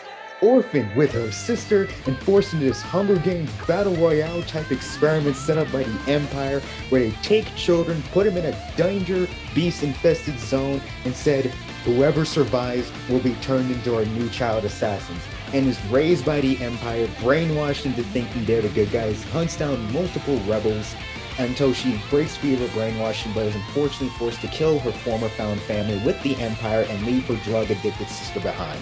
And over the course of the Akame ga Kill series, her even newfound family systematically dies one by one until she's left with nothing else besides victory, but at the cost of losing everything. Except in the manga where her sister is still alive, but that's a different thing. This is still alive. Tatsu's still alive. Mine's still alive. Yeah. But you get the point. They both have topics of family and standing firm for justice and fighting against evil and corruption. They just have very different experiences, borderline opposite as they do it. Plus, they will kick-ass blades, so it's like, and speed is their thing. So, the thing with this, the reason why I say it's closer than you think. Speed, first off, they're actually relatively on par with each other. Like, surprisingly enough, they are. Like, Akame, she's fast as fuck, confirmed to move faster than the speed of sound and can dodge lightning from Buddha. Ruby, also faster than the speed of sound, but can create fucking tornadoes, and her semblance allows her to disassemble herself and whatever she's carrying at a molecular level. So it's like, yeah, and speed and agility, they're around on par with each other. Goddamn quantum physics. Yeah. Weaponry. While Murasame is a poison weapon that is obviously more kick-ass than Crescent Rose, hard feat considering it's a sniper scythe. Admittedly, Aura Hard counters that. Like, Oh shit. yes, it's a fucking force field. It's actually like, yes. And if there is one edge I will give Akame definitively for, it's strength. Like, she trades blows with fucking Esdeath of all people. Like, obviously she's physically stronger, but Ruby, she's not really a slouch herself. Like, yes, Crescent Rose is really sharp, but she can still cut through entire trees in one single swing. She can cut through entire giant boulders. And not to mention, in her first actual fight with the Nevermore, although she got help from Weiss to maintain her gravity against that cliff, that was still her carrying a giant fucking Nevermore by its neck with Crescent Rose. She is not a weakling. There's also one edge we got to give Akame. Experience. Experience, Yeah. that too. Because don't forget, there's also the prequel manga to consider.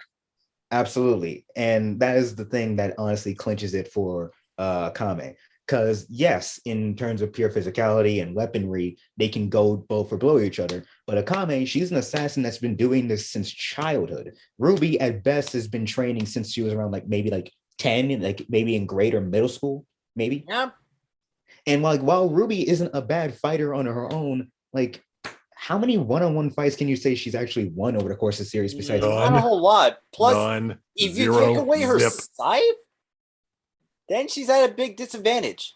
Not to mention, she's not very good in taking on group fights with equally skilled opponents, as we saw with Roman and Neo. Akame, on the other hand, she thrives in that kind of shit. Like easily taking on an entire army of other childhood drug-souped-up soldiers in the manga, and even pretty much going toe-to-toe with Kurame, who can resurrect the fucking dead. Like, Yeah. she is a beast, and that's all in base. With her trump card, all of that shit is amplified. And while from a narrative standpoint, you can probably make an argument that her Silver Eyes can probably affect that because that's technically her carrying on all the negativity and sins of her victims. I wouldn't put much stock into that, and I would honestly put more stock into Akame being able to break through Ruby's aura and kill her with Murasame. Easily. Well, wow. Ruby's a kid. Can't we give her some credit? No. Damn it. But Because still, here's the thing, Akame is technically still a kid in the manga anyways. Yeah. so are we good, Your Trey? argument's invalid, man. Fine. Yes, Akame wins hands down. Plus I'm still gonna strangle you from the anime tsundere list. Oh yeah, Trey. Trey, he literally told me. He literally told Akame is a me. better love interest than mine. No, don't use that. Rewind. Okay, enough, both of you. I'm muting both of you. All right. Jesus Christ, what is going on? Jeez. All right, you're good, Trey. Is that it? Okay. Clearly these two need to time out, so I will go with my number 8. Trey, are you still angry at Brandon? Because you're gonna be angry at me because Amagiri Shinmei style. Yep. Ayato Amagiri from the Asterisk War versus Iki Kuragani from Chivalry of a Failed Knight. Evan, do you really have to add more? Yes, to the I fire? did. I had to. Yes, There sir. is more on the list, right? At least be thankful for that. Well, you think it's on the same level as this list, so it's funny. Okay, but okay, in all seriousness, this makes sense. Okay, both of them are sword wielders who came to this new school. Both, were kind of looked down on. Both have a fiery tsundere princess who they saw in their undies in the first episode, and both are very strong swordsmen. Okay, Ayato, he was raised as as a samurai, learning how to use the sword by his father, who's kind of a dick, and he also trains with his sister Haruka. Then she steals his power because turns out he's an irregular. He has too much magical potential, so she locked it so he wouldn't, fight other kids, so he wouldn't get in trouble. So now, every time he has to fight, he has to unlock these chains for a certain amount of time, which I think is interesting. Then he comes to Rika, and eventually enrolls in Sudokan. And first day at school, he meets Euless in Undies. So that was nice. And so after a few trials and tribulations, he gets the Cerberesta, his sister's sword, which is so freaking OP. I mean, this sword can cut through pretty much anything. Magic, metal, anything. If that thing can cut through gravity, I think that sums it up. Exactly. And not only that, Ayato's sword styles are very versatile. the twin dragons, the reverse cartwheel, the zero style, like that's awesome. Like even Trey, even you have to admit it's pretty interesting that he can use all these different styles. Okay. Yeah, well, still fuck you, Trey. Anyways, I gave a thumbs up. I know, but still, fuck you. Okay, but in all seriousness, like we've seen Ayato like eventually break his limit to go to an hour to the point where he can now do it freely. And you know, I think he's interesting. Even without the weapon, he's still good at hand-to-hand combat. Like Iki, who is a failed knight. His family did not give a shit about him, so he was trained by the swordsman to use the katana, which I thought was interesting. You know, he started off as the zero knight, the failed knight, so everyone looks down on him because the only magic he uses is fortification magic. When he fights Stella, we see his Itoshura, an ability that lets him copy the move of his opponent so that they're fighting themselves, which I think is interesting. And also, you know, lets him push his limits for a limited time. And we've seen, like, he can handle a lot of enemies, even long-range weapons he can deal with, which is interesting.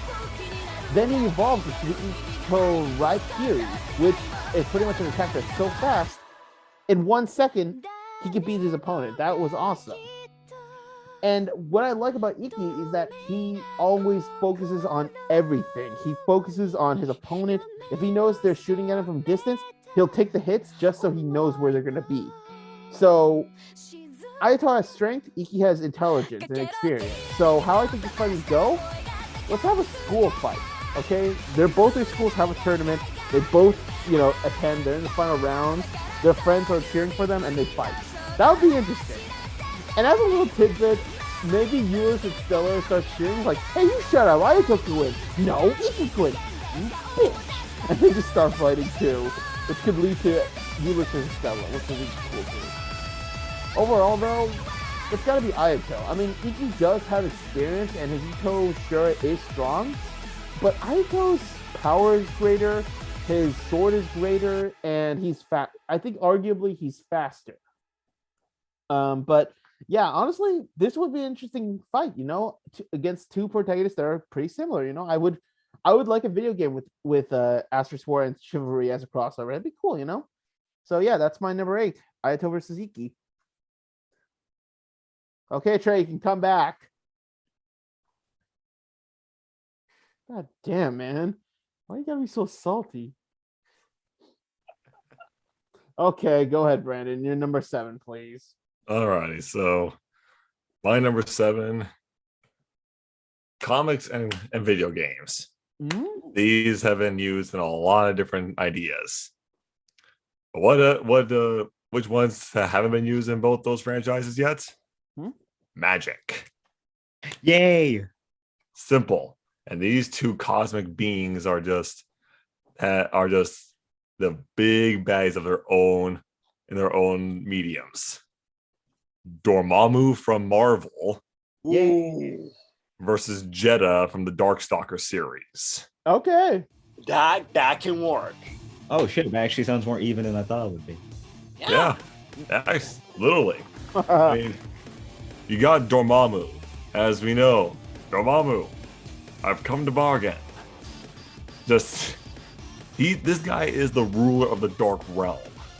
An alternate parallel, just plane of existence that we know from reality. And this guy he has corrupted, he has basically took over so many different things. He's basically the Shao Kahn of Marvel. If you really think about it, he just takes over worlds, takes over realms every chance he gets. I mean, you got like dark matter pulse, you got the dark spectral vision, you got full on just being levels of a god entity inside of you and just corrupting it. This guy is he literally, if we know Galactus is the planet eater, Dormammu is basically the spectral realm eater. It's his nature. He just wants to take over all of reality. The only thing to stop him, Sorcerer Supreme, Doctor Strange. Easily. And then you also get Jeddah from Darkstalkers. Darkstalkers, the most underrated Capcom game I could think of. We have a lot of good lore in that. And we have levels. in the Darkstalker series, and Jedha is one of the most powerful. I mean, for the love of God, he's basically he is the dark ruler of that realm. You get props for being that high on the list. But it's also like he is cunning. He thinks with a plan the way it goes out. Dormammu basically goes out like it's his nature. Like it's his destiny to do it. Having that ego mentality, if I think so, but it's what it is. The way I see this fight going down is that Dormammu is beginning to invade the Darkstalker world, and Jedha senses this and teleports right to him, basically sizing them each other up. I mean, Dormammu he has the versatility, he has the power, he has the time, he has the endurance on his hands. Jedha has more variety. He has knowledge. He's a little more cautious. It's honestly the way I can see this is actually this could go either way. I see this as a pretty even fight, if I do say so myself. So, regardless of the fact, I still would love to see a fight between these two. That Dormammu versus Jedha would be a pretty good way to see this, especially if it's done in 3D form. So that's my number 7, Dormammu versus Jedha. Nice. That I would definitely love to see that one day. Same. PDA, your turn, man. All right, I'm changing it up a little bit just because I feel like it. This is still. I'm changing number 6 and 7. And here's the trailer. The Omnitrix is mine. What? Okay, we got Vilgax. Give me the Allspark. No way. What? Vilgax versus Megatron. Nice. G1 Megatron, to be specific. Yeah, because like movie Megatron would get fucking wrecked. Okay, yes to that battle. Okay, now here's why. Now here's when I first stumbled upon it. I'm just gonna get this out of the way. I am sick and tired of people suggesting Megatron versus Frieza. It doesn't make any sense. Yeah. The Space Tyrants. That's literally the only reason they're doing it. Yeah, not even that. The only reason I can think, there's only 2 reasons I can think of this fight. They want that fight. Number 1, they're gray and purple. Or number 2, they don't have a reason to want them to fight. They just want to see Frieza win. Yeah. Which I'm like, that's the stupidest fucking thing. You want a guaranteed win? No, that's not a fun fight. That's boring. That's a one-slide show. Yeah, it's a boring thing. Vilgax versus Megatron is far more interesting because of how similar they are. Because they're the exact same path. They both started out as warriors who wanted to stand up to an oppressive system on their home planet. But over time and all the violence and death they unleash, they no longer stand for their original goals, and they just want power. That's all they're interested in. They started off with noble intentions, but as time went on, they just lost sight of who they were and why they wanted it, man. Vilgax pretty much took over his planet and started conquering world after world after world until he learned of the Omnitrix, basically the ultimate space weapon. And I'm like, and he decides, yeah, that's going to be mine for an army. And he almost gets it if it wasn't for one goddamn brat who annoys the piss out of him. And obviously everybody knows Megatron wants to rule Earth and Cybertron pretty much as a tyrant. Now, this would be a really interesting fight because their powers are so different and their abilities are so unique that there's literally nothing you can look at and say, this counters that. I do think Vilgax has a versatility advantage since he pretty much steals powers from others.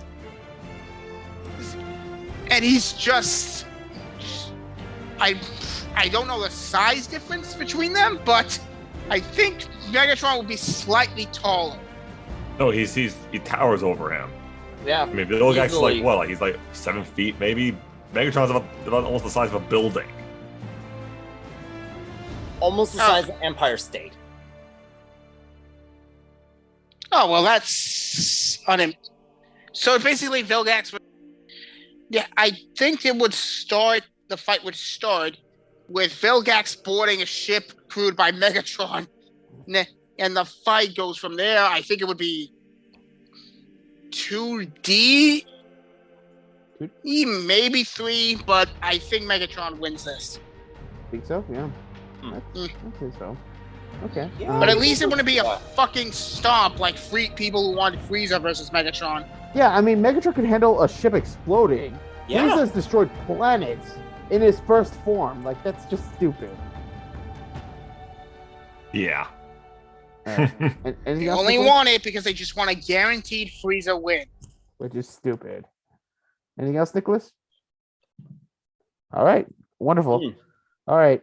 Sorry about the technical difficulties, guys. Nate, go to your number 7. Yeah. Thank you. Video game versus anime. What?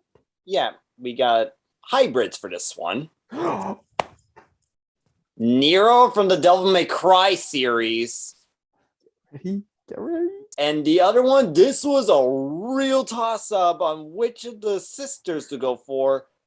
But I'm going to have to go with Towa from Yashihime for this one. What? Look, I'm technically the one that told him that this would be an interesting idea. So that's completely on me. Okay. Why the fuck did you guys give me shit for Ruby Rose and Akame? Oh, shut the Because fuck this up, one Trey. makes sense. This one makes more sense than yours, Trey. So I don't want to hear it. Just yeah. Wow, Trey is salty. Yeah, Nero and Towa. Spawns of, well, demons. Well, technically one's a half demon and the other one's a pure demon.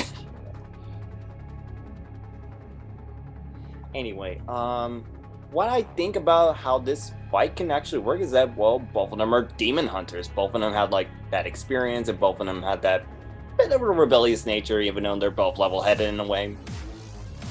So, I will say... I would have to give this to Nero, because... 1, he has a bit more experience than Towa, and 2, the Devil Trigger. The freaking Devil Trigger that he has. Uh-huh. Oh, for God's sakes, Trey. I'm gonna mute him. I'm gonna mute him for a while. So keep going, Nate. Yeah. Because, like, well, you have Nero, who is the son of Virgil, who inherited a lot of his skills and abilities. He even inherited the Yamato at this point. And even though he did lost the Devil Bringer, that mechanical arm can still do some pretty good damage. Then you have Towa, who is the daughter of Setsumaharu. And she definitely inherited his father's powers. Because, 1, he was able to go like full dark demon form thanks to the season 1 finale, because Jesus Christ, that was scary.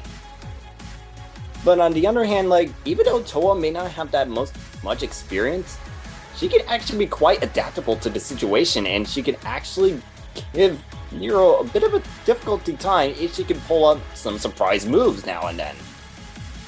Plus, she can absorb like demon powers as well, so that can also play a huge factor in the fight.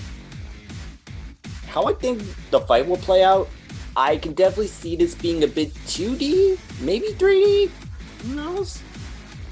And I can definitely see it how being who's gonna hunt that demon, because again, they're both demon hunters. Can you like imagine like it told us about like to hunt a demon only for Nero to come in and just steal the spotlight? Like, hey, what the hell, jackass? What? Just doing my job. Yeah, That'd be that funny. would be like a comedic way to start out the fight. But yeah, maybe a bit one-sided, but it'll be an interesting way to see both Hydra and Demon Hunters work out pretty well. That's my number 7. Plus Nero has better music. Fuck Hey, not you. wrong. Okay, that's true, but still. I you, can't Trey. argue with that. All right, go ahead, Nikki. I think you guys are gonna laugh at this. For my number 7, it is Rebecca Bluegarden versus Lucy Hartfilia. Yes. Lucy gets destroyed. Easily. Let's just I let actually have Nikki no fucking clue about this one. let's let Nikki explain why you're having reason I best put girl this versus list worst is- girl. The reason I put this list is so that Rebecca wins. That's such a cheap knockoff, but I kind of Hey, like it. Hey, it works better than what we got. I also want to see how they both fight out, but because pretty much in a way we, like Rebecca is a bit of a sci-fi-esque with a bit of magic, while Lucy Hartfilia is more magic based. But here's, pretty much what we have is that Rebecca is able to have dual wield guns thanks to her partner Happy transforming into them, and also she's having the ability. I might get the name wrong. I think she called her ability Cat Leaper. Yeah, she you got it is right. Yeah. Yeah, she's it's able to Cat go Leaper. super speed and also control time a bit. And that's only a portion of her newfound powers, so we're gonna find out more. Whereas for Lucy, she is able to summon Celestial spirits. celestial spirits, which are based off of the 12 zodiacs that we know of. Each one with their weird perks, but also good abilities. And then later on, she has the ability to basically merge with them and fight alongside with them. I mean, as cool as it sounds, I think there is some limits to that because it does take a lot of, it does take amounts of magic to use them. So if she like switched from one to another, she would probably like, bring herself a lot. Whereas for Rebecca, she mostly uses her guns, which she probably uses a little bit of Aether, and then she would use Cat Leaper as a last resort. So pretty much she's saving the best for last. And so yeah, I know Rebecca would win this, but I would still like to see how this fight goes. Yeah, Lucy may have more versatility due to the elements. Rebecca, on the other hand, Anything else? Nikki? Oh yeah, that's just it. Oh, also Rebecca. Also, Lucy has never won a one-on-one fight in the entire series. Yes. Not true. Not true. Galuna Island. Technically, that counts. Yeah. When I the said arc- one-on-one, I mean without her spirits, Trey. Fuck. Trey, As are it- you? Wait, guys. Is Trey really trying to defend Lucy right now? I actually don't hate Lucy as much as I used to anymore. Okay, wow. This is I'm the just indifferent to her now. This is an apocalypse Okay. event. Trey, just go. Trey, just go, because this is an apocalypse event. This is an Avengers level threat right now. Uh-oh. The underrated classic. The wielder of the Omega 1 nanite. Generator Rex Salazar. Versus The walking bioweapon. Zeus, destroyer of New York. Alex Mercer from Prototype. Makes sense. that makes so much more sense. Makes more sense than your previous entry. Oh my god. My God, we're never gonna let that go. Oh, Well, My we previous shouldn't. My previous entry did make sense. You just gotta refuse to see the logic. But moving on. Even though Cole McGrath versus Alex Mercer is a very requested fight for good reason, I feel like this one, from a pure power standpoint, also thematic standpoint, works better. Both of them are pretty much just walking weapons used by their respective governments, or in the case of Alex Mercer, they tried to use them. That failed.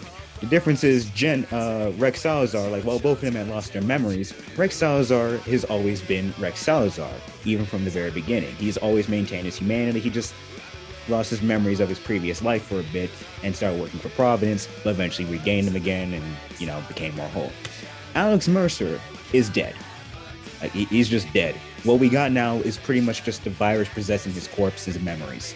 And that's Zeus. And while he does gain the memories of Alex Mercer, he endeavors to be a better person than Alex and save New York.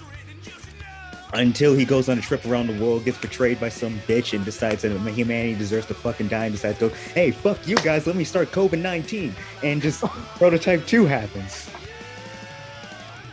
Damn. Look, that's literally what happened, okay? it's true. Trey, that's too fucking soon with COVID, man. What the fuck? My bad. And no disrespect to anyone that I lost, but still. Generator Rex and Rex Salazar and Alex Mercer, they have the exact same power set, being able to interact on a molecular level with their respective worlds' living weapon creatures. Rex with nanites and Alex Mercer with the viruses. And they also can generate weapons from their respective matter, like Rex being steampunk mechanical-esque, while Mercer is freaky geeky horror weapons, Devil May Cry type shit. Pretty much just badass in their own right. From a pure physical standpoint, I would probably give strength to Rex, but he's a bit of a glass comparison to Alex, who tanks fucking missiles and bullets on a regular, and he survived a nuke. Well, being in the radius of a nuke, but he survived, and his healing factor is OP. So I think, Prototype 2 confirmed that Alex Mercer, his healing factor can be overtaxed if his opponent has enough endurance and strength to do it. So I think this is another fight where I believe could go either way. It depends on if you think Rex can hit Alex hard enough to overtax his healing factor before Alex lands a killing blow. But I highly doubt it, but yeah, I would say Alex would most likely kill Rex sooner than that outcome would happen. It would still be a kick-ass fight, though. Oh yeah, hugely, easily. Yeah, it'd be Zack Snyder level of damage. Damn right. I can easily just see him, like, Alex summoning a bunch of bio weapons, like those fucking brawlers and hunters, and Rex just pulls out the fucking funchucks. It will be fun. But yeah, that's my number 7. Yeah. Yep. Yeah. Also, this should be pixelated and should obviously take place in New York for clear reasons. Why? Yeah, pretty much. Why? So the Avengers can clean it up? Called damage control. Yeah. Not like they're gonna clean it up. All right. Wow, nice. I like these entries. Okay. Now let's end it for number 7. All right. We all like riding beasts, right? We like companions that we can ride, that they help us. Yoshi versus Philo from Rise of the Shield Hero. Fuck that. I'm just kidding. Okay. Oh Yeah, shit! dude. You were breaking your own rule. I know. I just want to see Trey's reaction. But okay, these two are they use telepathy and telekinesis to lift objects. They're both ninja-like ladies, and they both have energy sabers. Wait, I know one of them. Ahsoka Tano from Star Wars versus Psylocke from X-Men. I know it's very crazy. No, Oh, it yeah. works. Mm-hmm. It works. Okay, if Nicholas says it works, then you know it's wrong. That's like 2 apocalypse going on right now. I know. Really but- bad for Ahsoka, though. Jeez. Hell, it's a lot better than freaking Luke Skywalker versus Harry Potter. Yeah. So okay, so the definitive best girl of Star Wars at the moment, Ahsoka, starting off as just a whiny Targaryen apprentice to Anakin Skywalker who didn't want her. They grew closer during the Battle of Christophsis and the mission to save Jabba the Hutt's son, which was honestly, I like that movie. Okay, I don't care what. Yeah, anyone it's says, a I guilty liked it. pleasure. But then we see her grow as a Jedi and as a person, like being able to deflect multiple light blows from freaking Asajj Ventress, as Grievous, even Maul, like with her lightsaber, eventually getting 2, which was awesome. I mean, her force abilities are pretty strong. Like she's able to lift boulders and such, you know. She can, and plus we've seen her tank other blows from bigger aliens, like a Trandoshan. She fought Trandoshans without a lightsaber, and she still won. She's also very intelligent. Like we've seen how she commands her clones, how she takes the lead in battles, especially during the Siege of Mandalore. Damn, that was an awesome arc. But what I also like about Ahsoka is that she's kind and caring, you know? Something that I really want to see in Death Valley, because she has done so many impressive things. Hell, she fought fucking Vader, okay? You can say what you will about him killing her, but she still fought him. Psylocke, though. Interesting a mutant who has the ability to use psychic energy to create weapons. She's a ninja. I like that concept. I like how she's kind of on par with Emma Frost to a degree. I like how she could always help the X-Men. I love the fact that she makes kunai, a bow staff, sword. Like that's awesome. She was also a candidate for the Phoenix Force. Oh shit! Seriously? Yeah. Fuck, that's much more one-time than I thought. It's just the only issue I have with Psylocke is her live-action move debut was not good. It was It not was that mishandled. They Yeah. got the design right, but Jesus Christ. good. Yeah, but They barely how- gave her any lines. That's it. That's Exactly. even more insulting. Exactly. How I see this fight going down, we see Ahsoka investigating a planet. She's wondering what's going on. She sees a bunch of, people being mind controlled. It's Psylocke. So then, of course, they fight. I would honestly think maybe Psylocke might have the edge, but Ahsoka's use of the Force is interesting because we've seen Jedi being able to see to the future to a degree. So it could go either way. I would maybe give it more to Psylocke because her telekinesis and telepathy is stronger than Ahsoka's, but who knows? I just want to see Ahsoka fight, all right? So, and plus they're both hot ninja warriors, okay? I just want that. So that's my number 7. Sue me, all right? I'm a It's pig. fine, It's man. Captain Britain. I'm sorry, what? Captain Britain. That's Psylocke when she goes back into her British body and gets Excalibur. Yeah. Okay, yeah, she wins. Fuck you, Trey. All right, go ahead.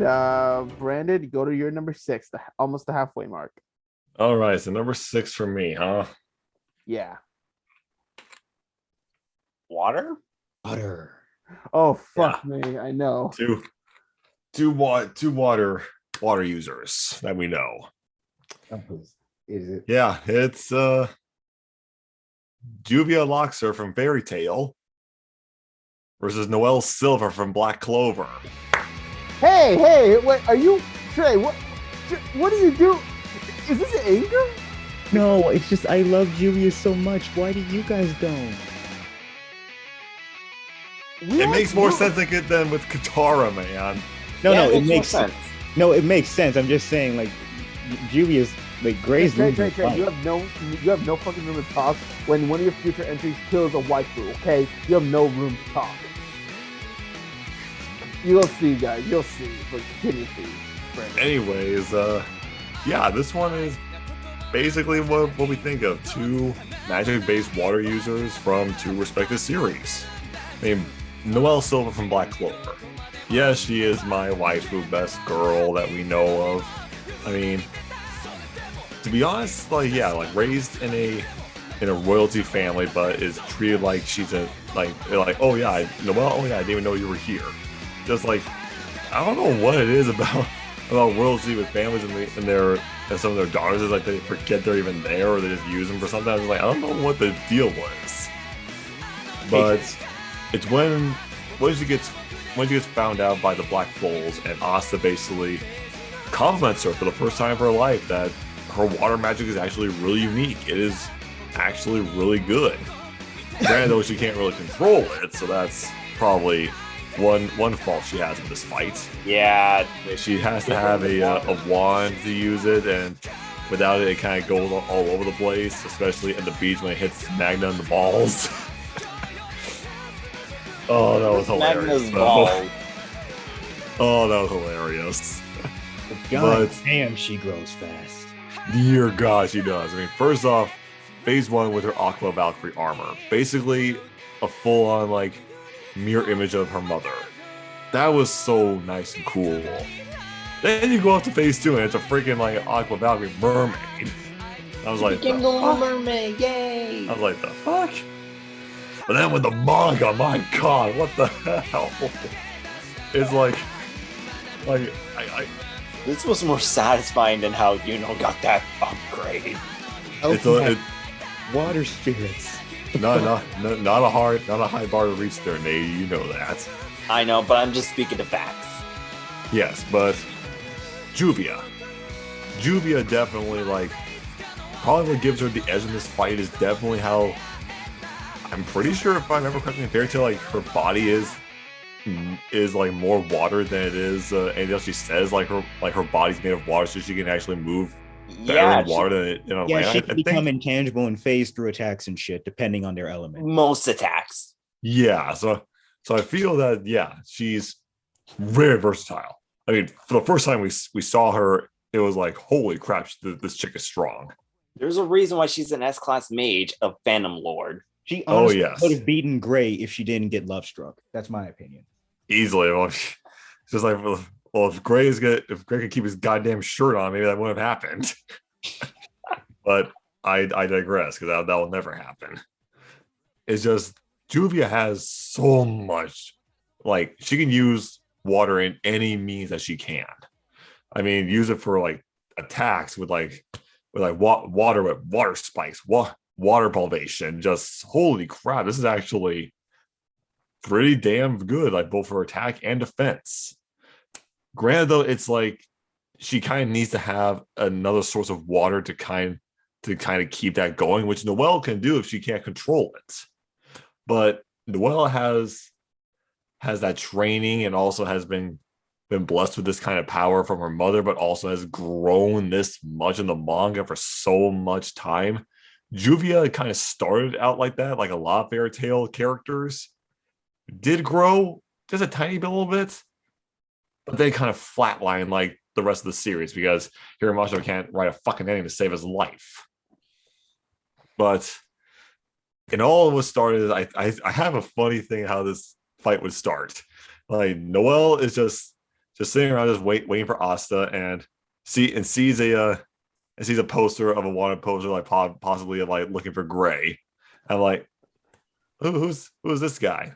Oh yeah, I'm trying to find. Hey, have you seen it? I miss him so much. Like, I don't know. I mean, he's if he's that good looking, it's hard to find something like that. And just dagger eyes. You're my rival. I will kill you now. Like, Wait, whoa, what? whoa, whoa. It's like, whoa. You got the wrong idea, bro. I would like that. But who did? Oh, yeah, but honestly, character. it's easy enough. I kind of give this edge to Noelle just a little bit. But it can go really either way. Both of them have attacks, defense, and their traits can definitely match each other out. But my personal opinion is a little bit more to Noelle. So that's my number 6. Okay. Fair And I point. do have to say this, guys. I have to get off now, but Kevin has my list, and I'm. Hold it. You can't leave yet. Yes, I am. Yes, No. There's just one thing you have to know. What? Mental link, motherfucker. Oh my god! No, what though? Yeah, yes, I swapped 6 and 7 by your chance, and this happened. Hold up. Wow. This is am not more rare than kidding. getting the mental links in voice actors because Okay. that also has a lot of possibilities. Okay. Wow. Okay. Oh, that was an awesome way to end it. Thank you, guys. I want to hear All your right, reaction all right, to yeah, my yeah. top 5. All right. Bye, buddy. Bye, Brandon. I was not expecting that to happen.